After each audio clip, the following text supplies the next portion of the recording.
Good morning বন্ধুরা, তোমরা সবাই কিরম আছো? আশা করি ভালো আছো, সুস্থ আছো। আমিও ভালো আছি।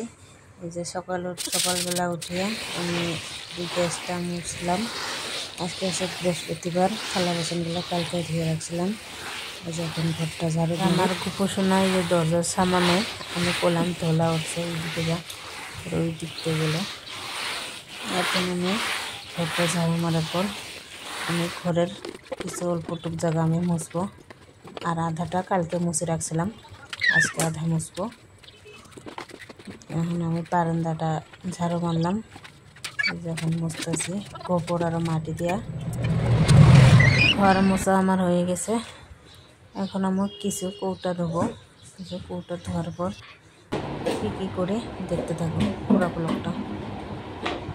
তা আজকে আমি আর পূজা দিলাম না, আজকে আমার শাশুড়ি মা পুজো দিব। আমার শাশুড়ি মা পুজো দেওয়া হয়ে গেছে। এখন আমি স্নান করে চা খেতে বসে পড়ছি। চা খেয়ে তা বন্ধুরা, ব্লগটা যদি ভালো লাগে পুরোটাই দেখতে থাকো, কী কাজকর্ম করি